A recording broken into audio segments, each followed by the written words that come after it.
Club Mundo Audiolibro, el primer podcast especializado en el fascinante mundo del audiolibro en español. Con Valeria Marcón.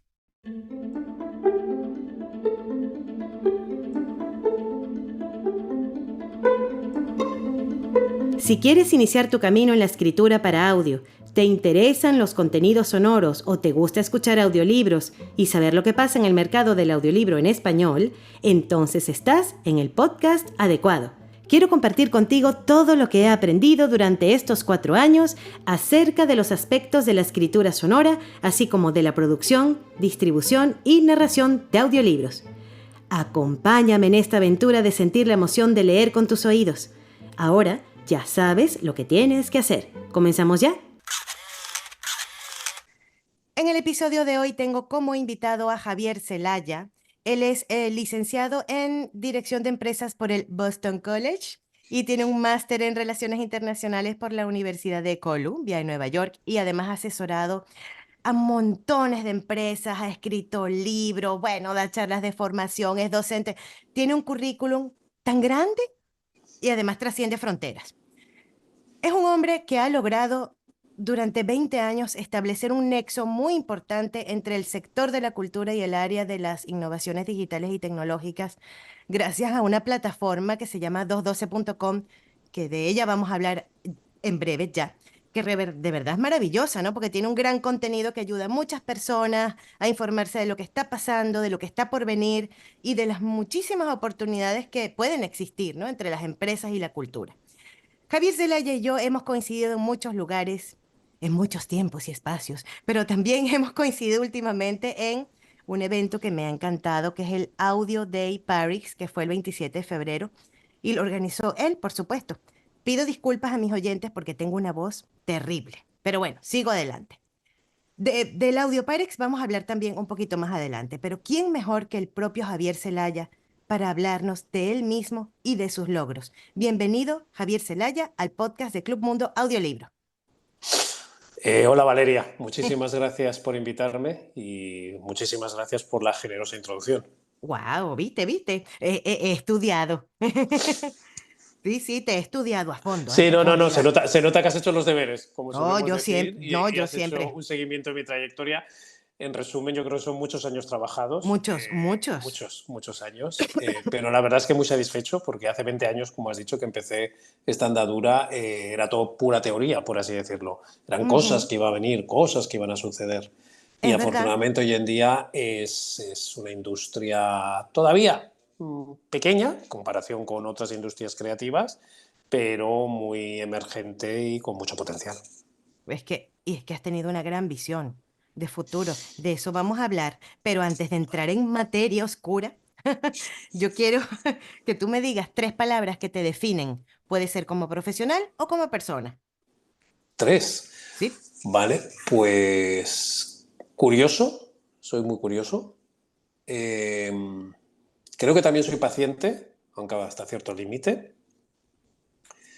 Y me gustaría ser generoso, desde el punto de vista de compartir mi conocimiento con otras personas para ayudarles a tomar lo que sea su decisión profesional o personal.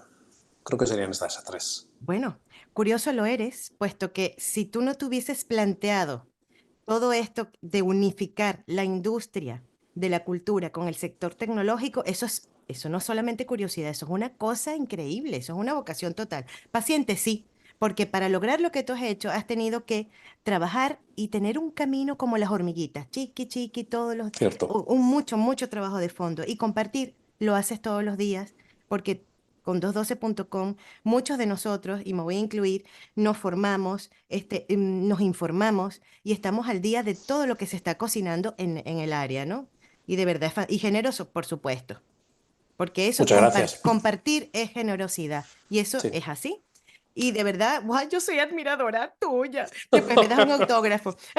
Mira, te han entrevistado en muchísimas plataformas. Tienes a tus espaldas una experiencia de verdad impresionante. Provienes de una familia de empresarios y te dieron las herramientas para que tú pudieras ser el gran profesional que eres hoy día. Saltaste ese charco, fuiste para Estados Unidos, estudiaste economía, bueno, has hecho de todo.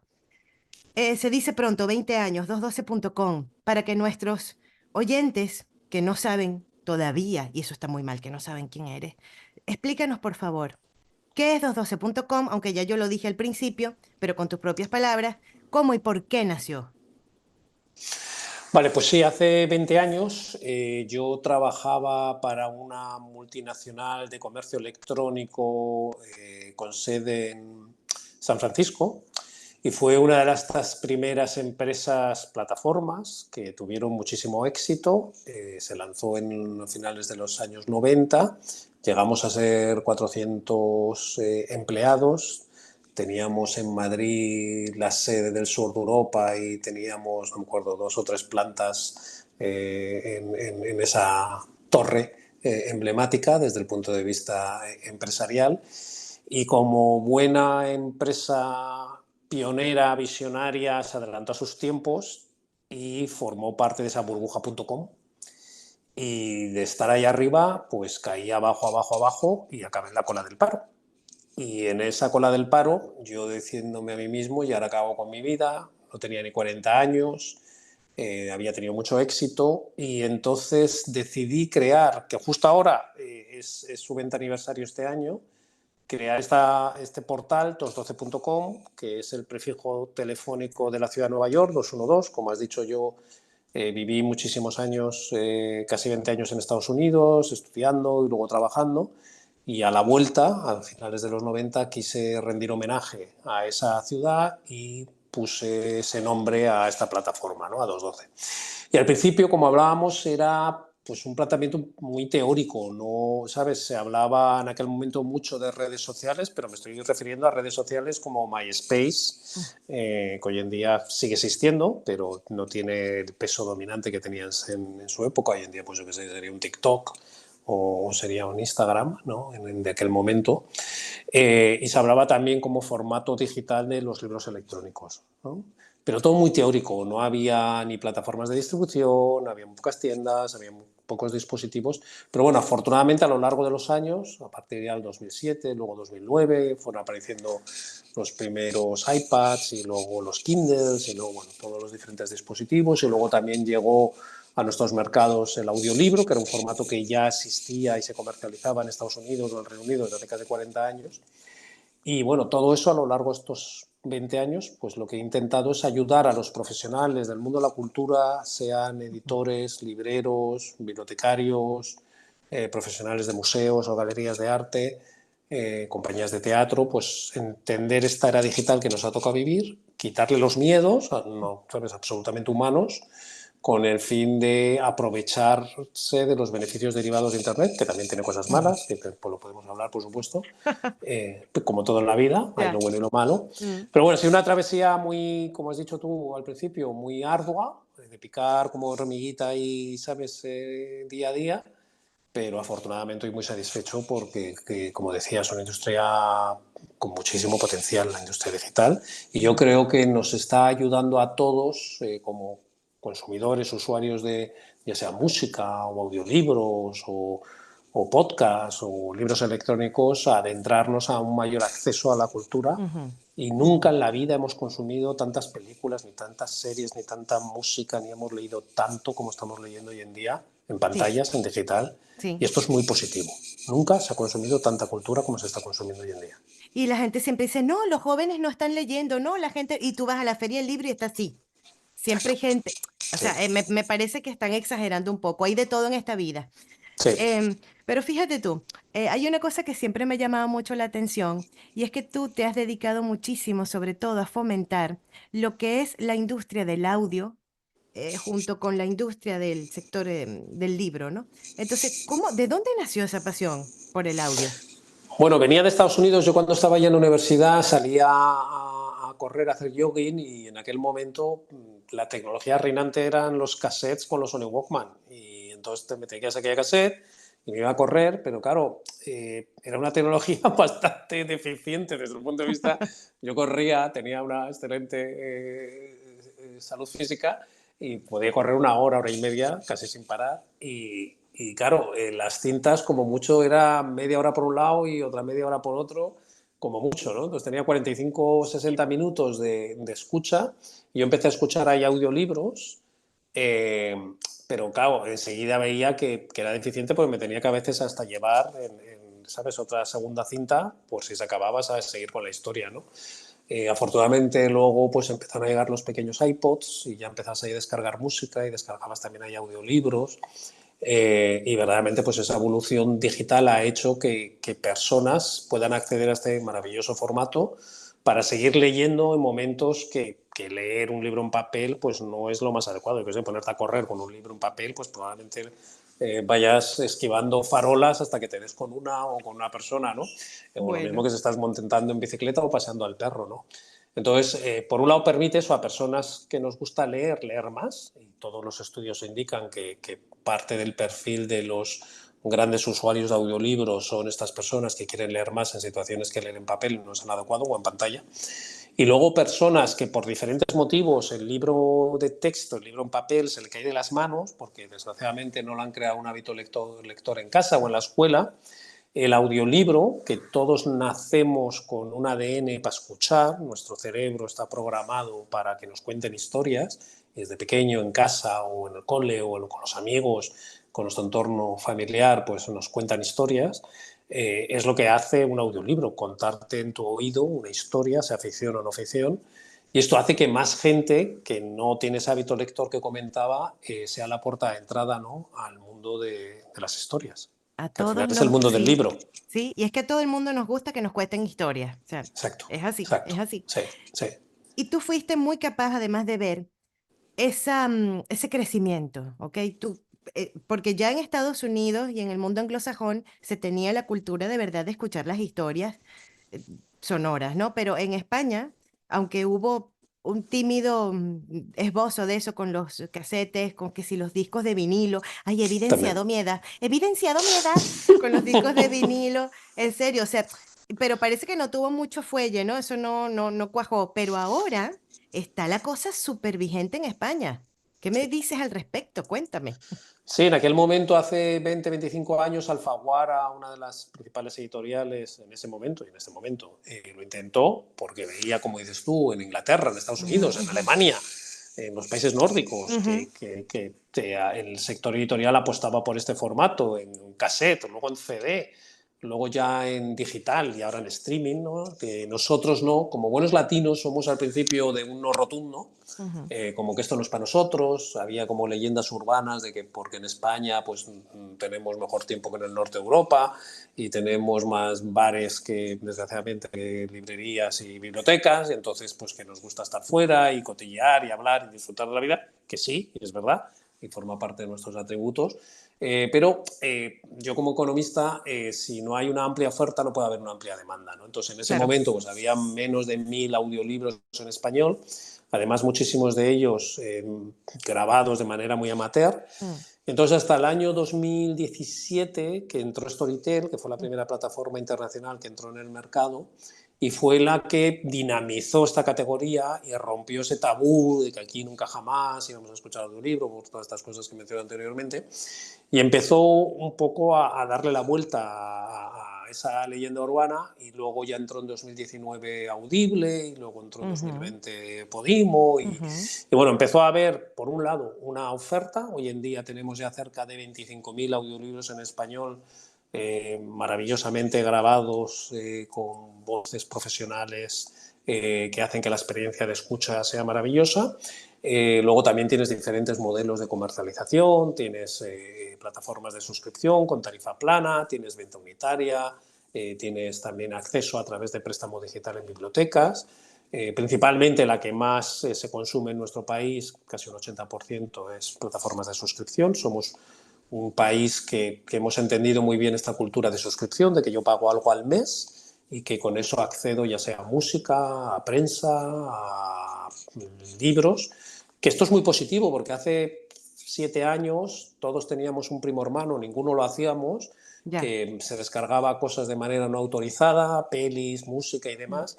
Y afortunadamente, sobre todo yo creo que gracias a estas plataformas audiovisuales como Netflix y como Disney, Movistar y demás, han ayudado a crear esa cultura de que si pagas, accedes a un contenido que está bien producido, que no hay problemas con la descarga, que no te entran virus.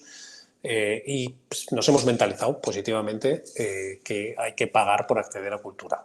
Y esto yo creo que también ha sido una de las cosas que debemos alabar desde el punto de vista de esta situación del mercado. Y falta más, falta de verdad concientizar a la gente en que, ay, tú eres la autora del libro, ¿me lo puedes dar en PDF, por favor, para leérmelo? Porque te lo juro que así ocurre con muchos autores. Dice, pero Sí, desgracia, pero ¿qué te cuesta comprarte un ebook el ebook que cuesta 2 euros? ¿Tú me sí, entiendes? O sea, sí, sí. es que de verdad hay Pero que forma parte mucho concientizar. de nuestra cultura Oh, latina que hay gente, pues eso, que le pide al autor que le mande un mm, ejemplar de un libro, está físico, sí, ¿sabes? Y dices, pero hombre, acércate a una librería y cómpratelo, ¿sabes? Si ya, tienes un cierto interés, ¿no? O vete a una biblioteca pública y lo pides bajo préstamo en el caso de que por ahí cualquier tienes. motivo no tengas, por así decirlo, esa flexibilidad económica. Pero bueno, siempre habrá gente que gorronee y siempre habrá Ya, gente que piratee, porque siempre hay gente para todo, pero ya la gran mayoría, afortunadamente, yo creo que ha habido un cambio de percepción en la sociedad y que entendemos que pagando por algo aceptable desde el punto de vista económico, que consideremos que lo que pagas tiene un contravalor suficientemente compensado, la gente está pagando y lo estamos viendo en España. En el caso de ujú, audiolibros, nosotros en ujú. 2012 hicimos un estudio que calculamos que hay ya más de 500.000 de usuarios en España que fielmente todos los meses pagan su cuota de suscripción, ya sea Audible o a Podimo o a Storytel o cualquiera de las plataformas existentes. Y esto es muy positivo, ¿no? Porque hace 5 años Sí. no había nada de esto, Sí, ¿no? ya no hay excusa Ya para no excusa, leer, exacto. no hay. No, exacto, no hay. Spotify, Evox, Exacto. Scripts, todo, o sea, no hay, puedes acceder y No hay. punto, o sea, que el que no Exacto. quiere escuchar un libro es porque o es perezoso o no le han inculcado desde chiquito, eso lo vamos a hablar justamente con los Uh-huh. contenidos infantiles, es que hay tantas cosas, mira, por ejemplo, tú creaste algo maravilloso que es el mapa de la industria del audio en español. Háblanos un poquito de ese mapa y de verdad te agradezco mucho que me hayas incluido a mí también allí. Por supuesto, eres parte de ese ecosistema de personas profesionales que trabajamos para hacer crecer esta industria y surgió de varias reuniones con diferentes agentes que decían, sobre todo grupos mediáticos o grupos editoriales que estaban decidiendo si invertir o no invertir o cuánto invertir. Y había una falta como de claridad. Bueno, sí, hay mucho ruido, pero ¿qué representa esta industria? ¿Cuántos somos? ¿Qué tamaño tiene? Entonces, ante esa pregunta constante, con el equipo decimos, ¿cómo podemos ayudar al sector a entender esta realidad? Y se nos ocurrió hacer este mapa, ¿no? Entonces hicimos la primera edición en 2023, que la publicamos al principio de año, la presentamos en un evento que tuvo lugar allí, una conferencia digital. En aquel momento identificamos 400 entidades, desde productoras, plataformas, editoriales, medios especializados en tema audio y básicamente pusimos en el mapa esa dimensión, ¿no? Éramos 400 entidades, principalmente España es la que tira hoy en día de ese motor como industria, pero como hemos visto en esta segunda edición que acabamos de publicar a principios de este año 2024, casi hemos duplicado el tamaño, ya somos casi 800 entidades que representamos la industria del audio en español y el gran crecimiento ha venido esta vez de Estados Unidos, el mercado hispano de Estados Unidos, que como sabemos ahí es el segundo mercado donde más español se habla, después de México. Hay 60 millones de hispanohablantes en Estados Unidos, que son norteamericanos de toda la vida, por así decirlo, o sea, nacieron allí, trabajan allí, hablan en inglés, estudian en inglés, ¿sabes? Son norteamericanos, como digo, pero tienen raíz latina y Ujú. quieren mantener su cultura latina y por eso escuchan música, ven televisión como Univisión Televisa, consumen medios locales en español y también consumen audiolibros, ¿no? Ujú, Se ha ujú. convertido en uno de los principales mercados de comercialización de audiolibros en español. Pero bueno, somos ya 700, bueno, perdona, casi 800, eran 740, pero hemos hecho ya una actualización, estamos ya casi en 780, o sea, hemos duplicado el tamaño. Y como decía, los grandes crecimientos vienen de América Latina. En América Latina, durante este año 2023, que se refleja en el mapa 2024, hemos visto el crecimiento de pequeñas productoras independientes que están apostando por el formato podcast, el formato audiolibros, con Sí. altísima calidad narrativa y con altísima calidad de producción, viniendo de Argentina, viniendo de Chile, viniendo de Colombia, viniendo de México, principalmente de esos 4 mercados. Muy, muy interesante esa que también pasó en el mundo del libro, que de repente emergieron muchísimas editoriales independientes que contaban historias en papel de una manera maravillosa, con tapa dura que era tapa dura, con papel que era papel. Pues esa misma vocación de hacer las cosas bien en América Latina se está llevando ahora al formato audiolibro y podcast. Y recientemente, la semana pasada, justo ya me vine muy grande y a finales del año pasado me contactó la Feria del Libro de Londres, que están apostando muchísimo por este formato, y me pidieron que si podía hacer un análisis similar a este que estamos hablando, del mapa del audiolibro en español, pero a nivel europeo. Y en aquel momento dije que sí, como muchas veces que digo, sí, qué interesante. Oye, pues es verdad, no sabemos cuántos canales de venta de audiolibros tenemos en Europa. Y yo mismo empiezo a darle vueltas y digo, oye, pero, ¿sabes? Si esta es una industria muy madura, como hemos dicho, en Alemania, en el Reino Unido y demás. Y dije que sí, pensando que iba a ser muy fácil, que iba a hacer 4 llamadas a colegas del sector y que me iban a dar. Y claro, yo llamaba y me decían todos por los 4 o 5 nombres que todos sabemos. Pues sí está Audible, sí está Spotify, sí está. Y digo, sí, ya lo sé. O sea, sé que está Audible en el Reino Unido o en Alemania, pero además de esa plataforma, ¿hay alguien más? Bueno, al final, excavando mucho y gracias a la labor que han hecho 2 personas del equipo, al frente Patricia Ibáñez, hemos conseguido identificar a 200 entidades, canales de venta de audiolibros. Yo mismo me quedé sorprendidísimo porque cuando arranqué yo decía, bueno, pues habrá 50, o siendo muy generoso, pues habrá 100, ¿no?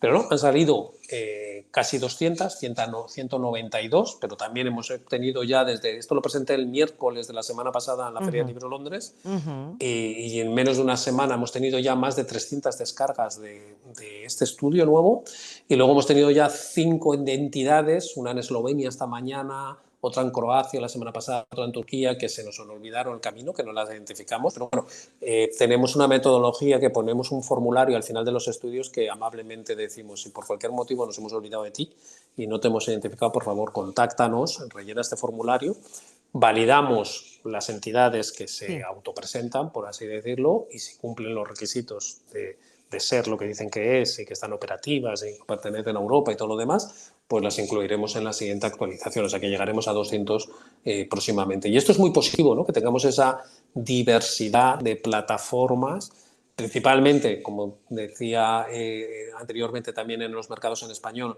casi un 30 y tantos por ciento son plataformas de suscripción, en segundo lugar un 26% son plataformas de venta unitaria y en tercer lugar son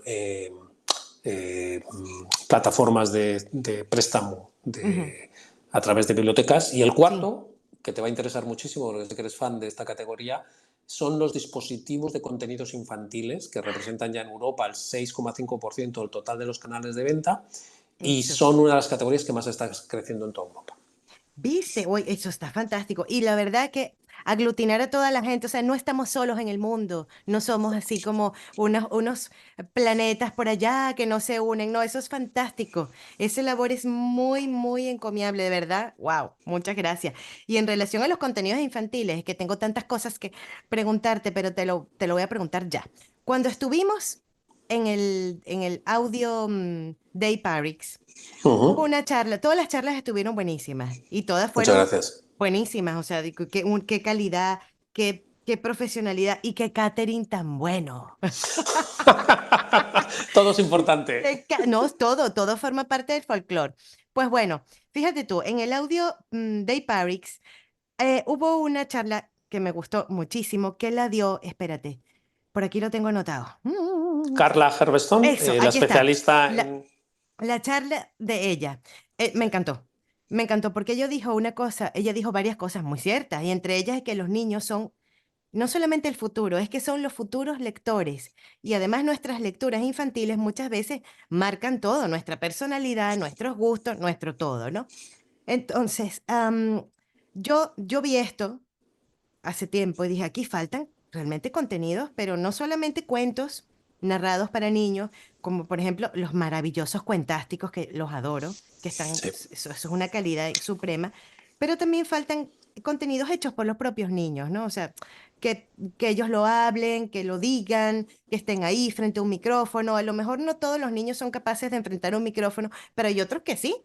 Ok, hay podcasts hechos por niños en Estados Unidos y conducidos por ellos, y en Brasil hay uno buenísimo también. O sea, entonces yo creo, yo hice el Club de los Soñadores, por cierto. Es un podcast Ajá. infantil, ¿ok? Ah, qué bueno, enhorabuena. Entonces, sí, sí, sí. Lo que pasa es que no ha tenido la difusión que yo quisiera porque no están acostumbrados a que un niño esté ante el micrófono, a que haga entrevistas, haga esto, haga aquello. Y yo lo hice así, el Club de los Soñadores. Después te lo paso porque le eches un Vale, oído. probablemente te Bueno, has adelantado los tiempos, Valeria, que suele pasar, ¿no? Cuando mm, tienes una buena idea como ese podcast que es contado por niños para niños, pero que pueda entretener también a familias, a padres y demás. Entonces, exacto. esta categoría de esos 25.000 títulos que te comentaba, menos de Ujú, 1.000 son contenidos infantiles. Entonces, ujú. todavía no hay una amplia diversidad de contenidos infantiles No hay. que pueda satisfacer la ansiedad indebida en positivo de los niños de que siempre quieren más, más y más y más, ¿vale? Y entonces, el por qué, todo tiene una lógica, ¿no? Como Mm, decía, esta industria es muy joven y hace ujú. solo 5 o 6 años que entraron estas plataformas, entonces, primero han tenido que crear la categoría de audiolibro, la cultura de escuchar. Ya, por ejemplo, la Federación de Gremio Editores de España hace un mes lanzó su último estudio sobre hábitos de lectura, donde incluyen también el audiolibro, y ya un 7% de la población general de este país escucha audiolibros de manera frecuente, que esa encuesta hace 3 años era menos de un 3% y hace 5 años menos de un 1%, o sea que ya estamos en un 7% en tan solo, sabes, 5 años, es impresionante, pero si además luego bajas la lupa y pones en personas menores de 25 años, subes hasta el 13% de la población. O sea, poco a poco estamos creando esa cultura, estamos creando ese hábito, pero queda muchísimo camino por recorrer y yo creo que la categoría de contenidos infantiles despegarán en el momento, como ha pasado en el resto de Europa, que no somos nada diferentes, que entren estos dispositivos de escucha, que son unos pequeños como juguetitos, que es un dispositivo que hay algunos que metes una ficha, Sí. otros que están conectados por internet y bueno, la idea es que el niño tenga su dispositivo, ya sea en el salón o en su cuarto o en la cocina, donde escuchen estos contenidos, que no tenga pantallas, es también, sabes, una especie como de medida para evitar una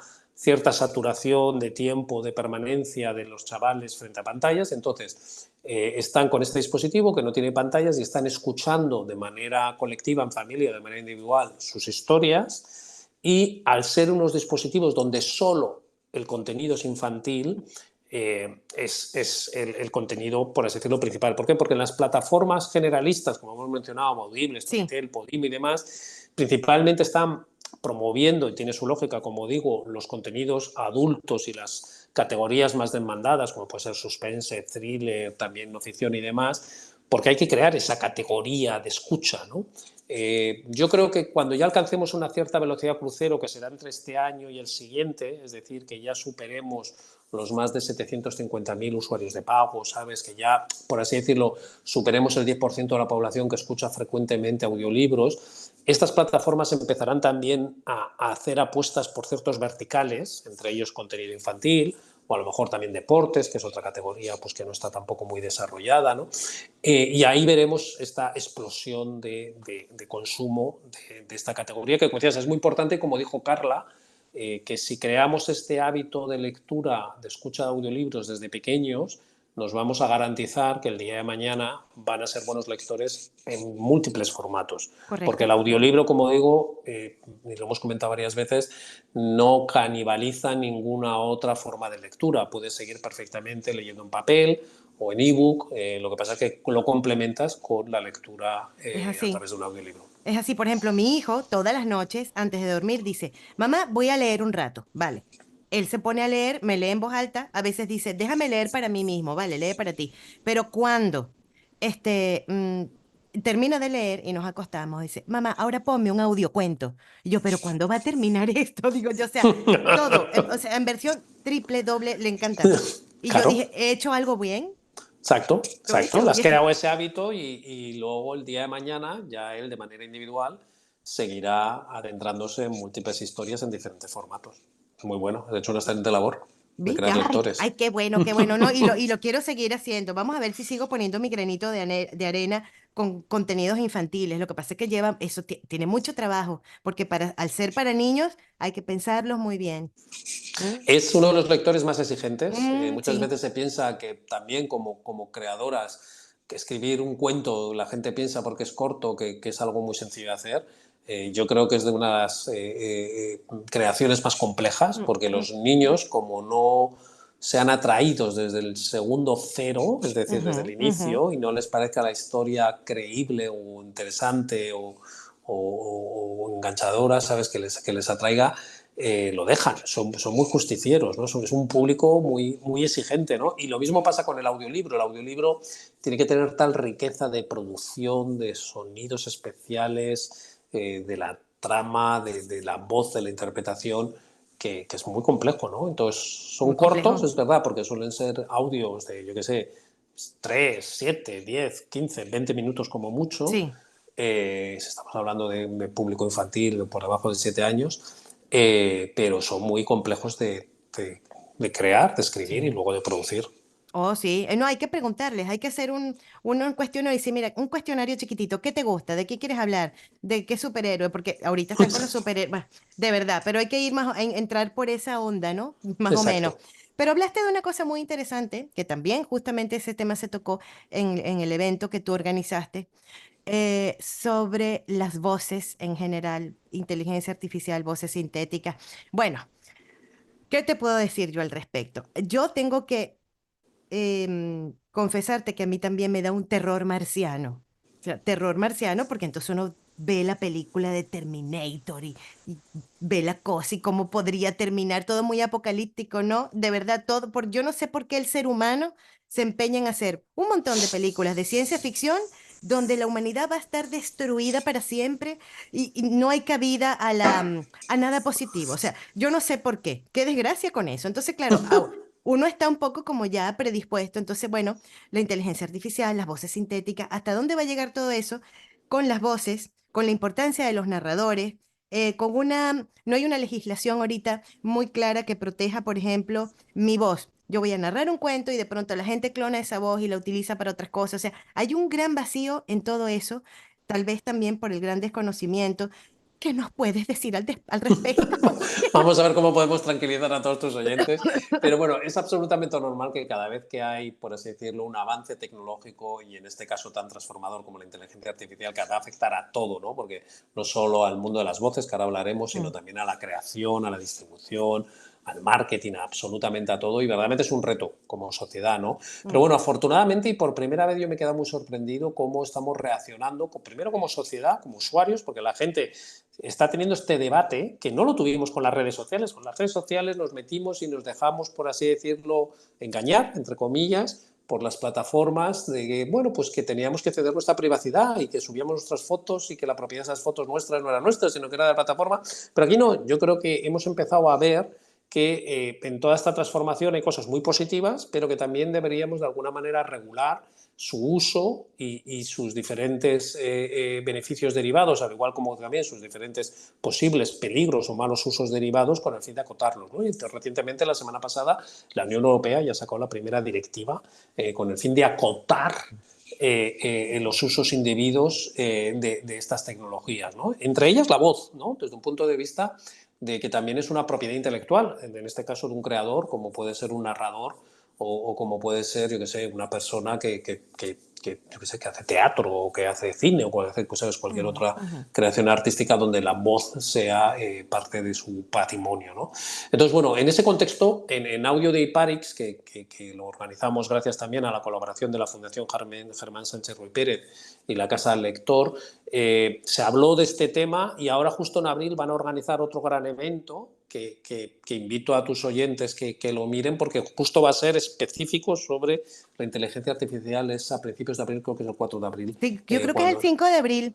¿El 5 de abril? Ujú, Vale. Entonces, con el 4 de abril, que lo miren ujú. ahí en la web, Sí, para que, en el caso que les interese la temática, que sospecho que sí, pues ya te digo, todos estamos como muy alertas sobre esta evolución, puedan profundizar más sobre las diferentes temáticas. Pero específicamente sobre el mundo de las voces, como digo, siempre al principio hay ese recelo, ese miedo como buen humano, ¿no? A toda esta novedad y qué va a ser de lo mío, ¿sabes?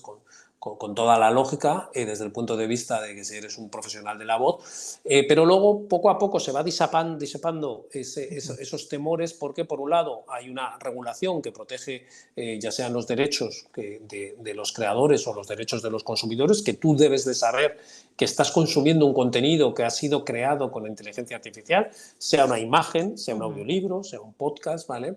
Con el fin de que tú sepas qué es lo que estás consumiendo y qué es lo que estás pagando, ¿no? Y tú decidas si prefieres, en este caso el día de mañana, voz humana o voz sintética. Hablemos primero de lo positivo. Lo positivo, hoy en día, por ejemplo, en España, se publican alrededor de 80.000 libros al año. Y solo ven la luz en audio menos de 3.000, siendo generoso 4.000. ¿Vale?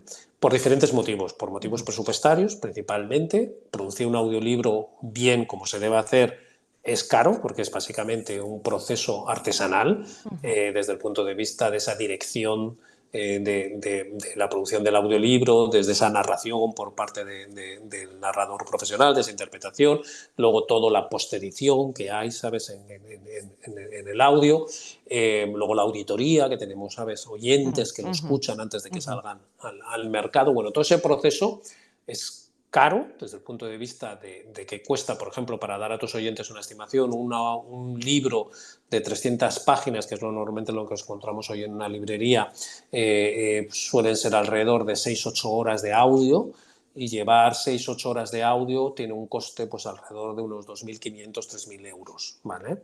Entonces, como es un producto caro y lento, porque vamos a decir que es un proceso artesanal en el buen sentido de la palabra, ¿sabes? De que se hace, ¿sabes?, casi a medida, muy personalizado. El volumen de audiolibros producidos por voz humana es muy, muy lento y los costes solo lo pueden asumir pues pequeñas, muy pocas pequeñas editoriales, principalmente medianas y grandes grupos editoriales que tienen la fortaleza económica para invertir en algo que no verán un retorno de inversión a partir del tercero, cuarto, quinto año, ¿vale?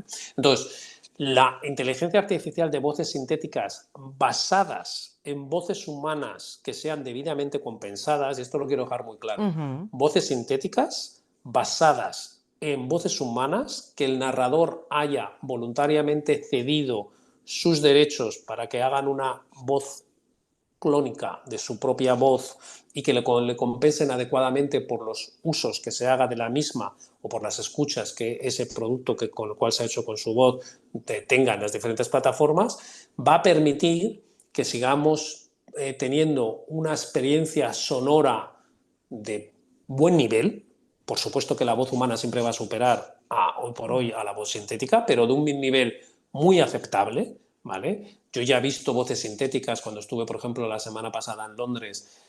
Había allí varios proveedores de estos servicios, como Eleven Labs o Sounded, que la calidad de estas voces sintéticas basadas en voces humanas es impresionante y casi no difiere una de la otra, ¿vale?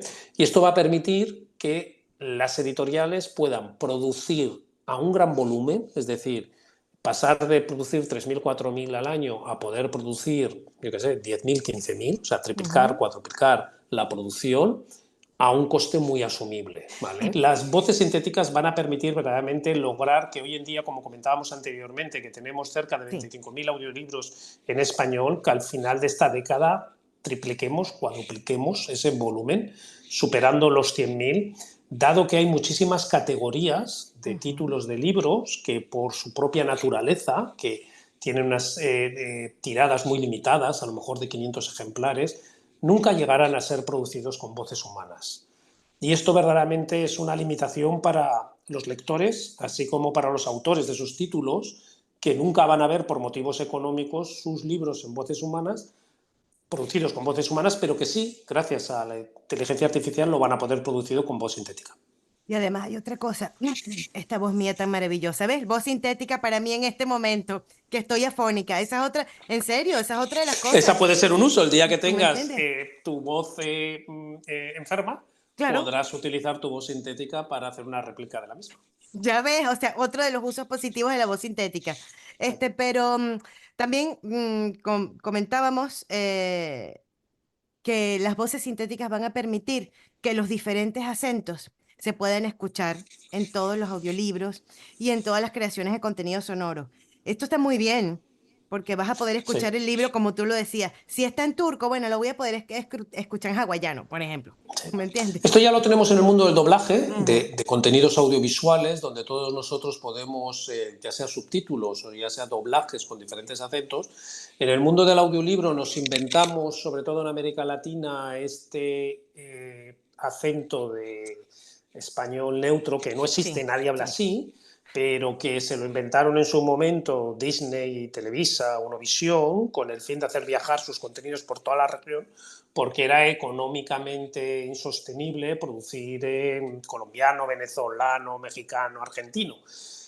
Esa aberración lingüística, porque no deja de ser una aberración lingüística, hoy en día con las voces sintéticas se puede remediar, eh, pudiendo tener un audiolibro que yo creo que lo que vamos a ver es, se va a producir una versión con voz humana Ujú. y que el equipo editorial o la plataforma de turno van a intentar seleccionar al mejor profesional que caracterice ese personaje, ¿vale? Si es una Ujú. mujer, pues el tipo por la edad que tenga, el tipo de voz y demás. Pero por cualquier motivo, igual que nos pasa cuando vamos al cine, que a veces la voz del doblaje no nos engancha.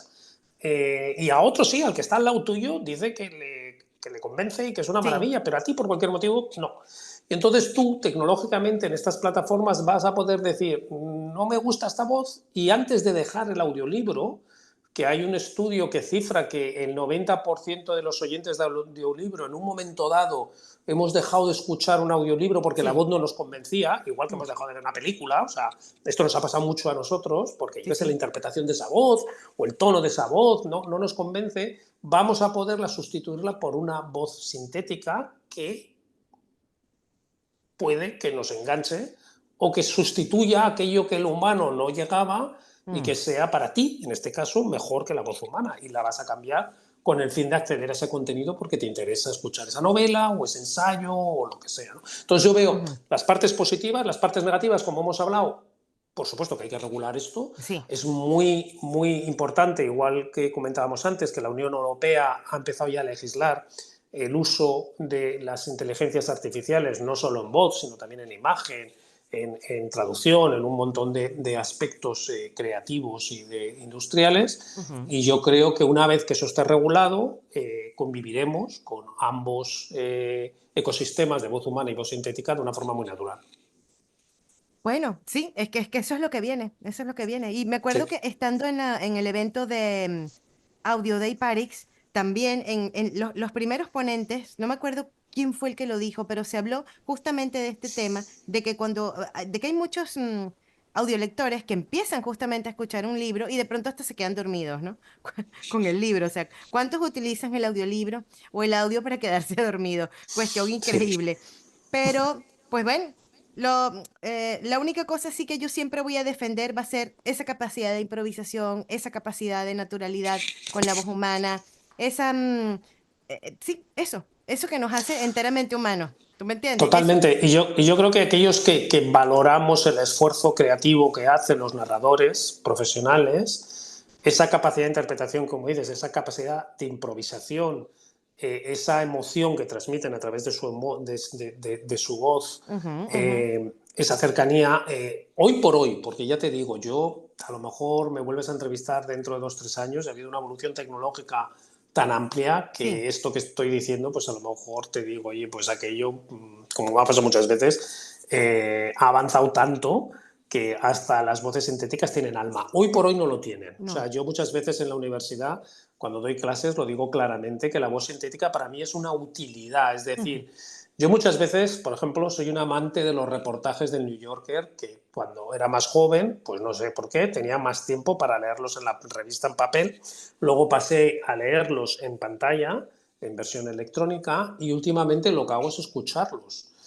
Cada vez que veo que ese artículo es básicamente una hora y media de lectura, Mm. yo digo, no tengo tiempo para tumbarme en el sofá y lo que hago es me lo leo con una voz sintética.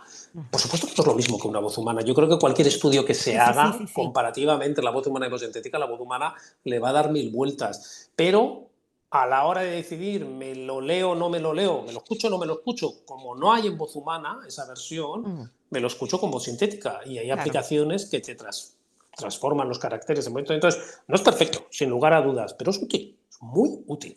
Sí, Bueno, por eso, por el ejemplo mío de la voz terrible, tú me entiendes, generar ingresos pasivos mientras tú estás de reposo, etcétera, etcétera. Hay cosas que hay que tomar en cuenta en Sí. ese sentido, Y ¿no? profesionalmente habrá cosas que a Ujú, lo mejor a ti como profesional de la voz dirías, "Oh, qué pereza". Por ejemplo, el otro día estaba en Londres y descubrí que ya hay compañías ajenas a nuestro sector, por ejemplo, del automóvil, que ujú. están utilizando los podcasts como manuales de bienvenida a sus empleados. Entonces, en vez de como antes, que te dan un manual de texto para que tú te lo leyeras y te Ujú, introdujeras en la cultura de la organización, hoy en día te comparten contigo un archivo sonoro, que ese archivo sonoro te explica pues la historia de la compañía, la cultura de la compañía, la estructura, todo lo qué demás, ¿vale? bien. Eso, a lo mejor para un profesional de la voz, meterse en una cabina 6 horas para grabar un manual corporativo, pues hombre, lo haces por dinero, pero Sí. profesionalmente entiendo que digas, va proyecto más aburridillo. Pues si utilizan tu voz sintética para hacer eso y sigue siendo compensado, por supuesto que no igual te van a compensar que si lo haces tú desplazándote por toda la ciudad para meterte en una cabina y estar allí encerrado durante 3 días, no, te compensarán X, pero te Ujú, van a compensar algo por el uso de tu voz sintética para ese tipo de contenidos y te vas a reservar ujú. tus tiempos y mejores ingresos para hacerlo en vivo y en directo en aquellos proyectos, productos que culturalmente te atraigan mucho más. Y que sí, que aporten, como tú dices, un valor cultural, pero también un valor para ti mismo como intérprete y narrador, ¿no? Que digas, Total. oh, estoy alucinando con... Sí, yo entiendo. Hay proyectos que son, vamos, duerme culebra, como digo yo. Económicos, sí, sí, que todos Sí, tenemos que pagar la hipoteca y sí, dices, bueno, sí, pues sí, esto sí, lo sí. hago porque hay que... Pero que profesionalmente, pues, has aprendido poco, por así decirlo.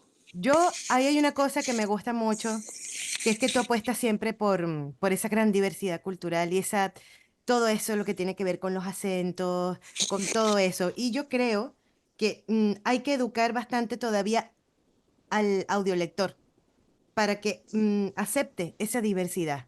Porque yo sé que aquí en España cuesta mucho, por ejemplo, yo he realizado algunos, dos doblajes de documentales con acento neutro, como dices tú, justamente, y cuesta, ¿no? Cuesta que el acento diverso de otros lugares de hispanohablantes pues penetre un poco más en el mercado español. ¿Tú crees que eso va a ser Sí, yo posible? espero que sí. Culturalmente, en España tenemos un prejuicio cultural que no estamos acostumbrados a escuchar tanto acento diverso como, por ejemplo, en América Latina. América Latina, tú estás, yo qué sé, en Nueva York o en Miami, o bueno, Norte de América Latina, pero te vas a México, te vas a Bogotá o te vas a Buenos Aires y probablemente te cruces con acentos diversos, argentinos, uruguayos, chilenos. Estáis muy acostumbrados a escuchar acentos de Ujú, diferentes partes de la región de una manera muy natural. ujú. No solo porque la gente viaja por la región, sino porque también los contenidos viajan, ya sean noticias, ya sea radio, ya sean telenovelas, ya sean películas, ya sean series, con los diferentes acentos. Entonces estáis muy acostumbrados a escuchar otros acentos de español. En España no, en España tenemos, por así decirlo, una posición dominante del acento ibérico y eso hace que mucha gente se haya hecho vaga desde el punto de vista de ese esfuerzo inicial. Tengo amigos, que pongo esto como ejemplo, que tengo amigos que dicen, no voy al teatro a ver una obra de Ricardo Darín porque no le entiendo. Y me Ay. quedo sorprendidísimo porque sí es cierto que al principio a lo mejor tienes que hacer un pequeño esfuerzo porque ese acento, que es diferente al tuyo, a lo mejor es más musical, o es más lento, o más rápido, lo que sea, te utilices ciertas palabras, pero bueno, nos entendemos al 95%. Y si es verdad que al principio tienes que hacer un pequeño esfuerzo, ¿no? Pero Mm. una vez que haces ese pequeño esfuerzo y te metes en la historia, el contexto de escucharlo con su acento original te hace viajar dentro de la historia y Sí, sin verdaderamente te duda. hace verdaderamente entender mejor a los personajes. Por eso, editoriales que sé que muchas de ellas, a la hora de, por ejemplo, si el autor es peruano, Ujú, ujú. sus obras las producen con acento peruano. Si el autor es venezolano, lo mismo, ¿no? Entonces, ese esfuerzo, esa sensibilidad y esa educación, como tú dices, de que el oyente se acostumbre a que tiene un motivo de ser el hecho de que tú estés escuchando a ese Claro, personaje con ese claro. acento porque la historia tiene lugar en Montevideo y por lo tanto tienes que estar escuchando con acento uruguayo. ¿Ves? Bueno, y ya para ir cerrando, porque la verdad que podríamos estar hablando eternidad, porque da para mucho, da para mucho. Da para mucho, son temas Muchísimo. pasionales. Sí, cuando uno le gusta lo que hace, pues sigue allí. Sí. Vamos a recapitular un poquito. Hemos hablado de muchas cosas, y hemos hablado también de las tendencias de la industria del audio, pero ya para que nuestros oyentes se hagan como un cuadro sinóptico del asunto.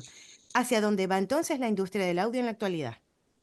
¿Cuál es esa tendencia? Bueno, yo creo que ha sido una buena conversación porque yo creo que hemos resumido por diferentes Ujú, capítulos estas macro tendencias que vamos a ver en los próximos años. Pero como tú dices, para cerrar y para ayudar a los oyentes a resumir la conversación, yo diría que hay como tres macro tendencias, ¿no? La primera es que es una industria en pleno crecimiento y que en los próximos 3, 5 años, podría decir hasta el final de esta década, seguiremos viendo este crecimiento de 2 dígitos anualmente, ¿no?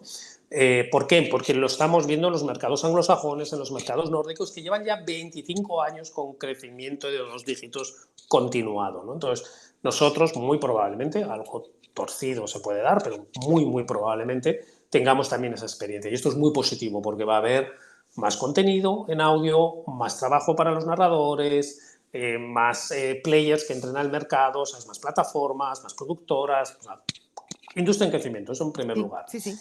En segundo lugar, lo que veremos también es un mayor catálogo de contenidos. Hoy en día hablamos de esos 25.000 audiolibros en español.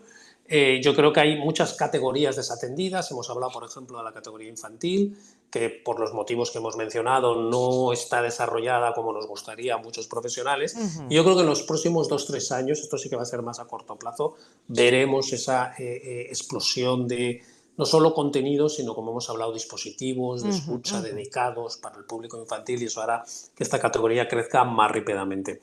Y por último, esto último que hemos estado hablando, ¿no? El tema de la inteligencia artificial, que está aquí para quedarse, que si al principio genera muchos recelos y miedos, pero que una vez entendida, una vez regulada y una vez sabiendo cómo utilizarla profesionalmente, yo creo que a todas las partes va a aportar muchos beneficios, con las consecuentes también, porque no hay que ser tonto Mm, para obviarlas, ujú. adaptaciones que vamos a tener que hacer en el sector desde el punto de vista laboral, desde el punto de vista de trabajo. Y yo voy a añadir una cosa más. Como creadora de contenidos que soy, pienso que es muy importante también que los escritores se suban a este carro, no le tengan miedo a la escritura pensando en audio, porque hay gente que tiene un poquito de recelos al respecto, ¿ok? Entonces yo, así como tú has sido evangelizador en este tema, lo soy en esta área, en este nicho, que es bastante desconocido, ¿no? Entonces creo que es muy importante la escritura para audio porque facilita mucho la labor a todos, a los directores, a los técnicos, a todo el mundo. Eso es así. Me encanta esa reflexión, la comparto plenamente contigo. Este concepto que en el mundo anglosajón le llaman de audio first, es Ujú, decir, obras, creaciones que nacen en audio para ser consumidas inicialmente en audio, que aquí, como tú bien estás diciendo, todavía no está muy arraigado, ¿sabes? Este concepto de un creador, de un guionista, una escritora sonora, ¿no? Que ujú, ujú. escribe especializándose en este tipo de guiones, de historias que nacen en audio para ser consumidas en audio y que luego pueden viajar a otros formatos, a libro, a serie de televisión, lo que sea. Yo creo que es muy importante porque tú bien dices, no solo facilitas la tarea de otros profesionales posteriormente, el director de la producción, el técnico de sonido y demás, que por supuesto, pero también que son historias que nacen pensando en la mente del oyente y que esa trama, ese ritmo, esa frecuencia ya están incorporadas desde el inicio, ¿no? Yo creo que esto es muy importante y va a llegar aquí. Estamos viendo con las audioseries que ya empiezan a tener este concepto de audio first, ¿no? Que son transformaciones o guiones originales que nacen en audio para ser consumidos en audio, pero yo creo que va a ser más amplio, más común en muy a corto plazo. Bueno, desde aquí quiero también enviarle un saludo a tu hermana, a Beatriz Celaya.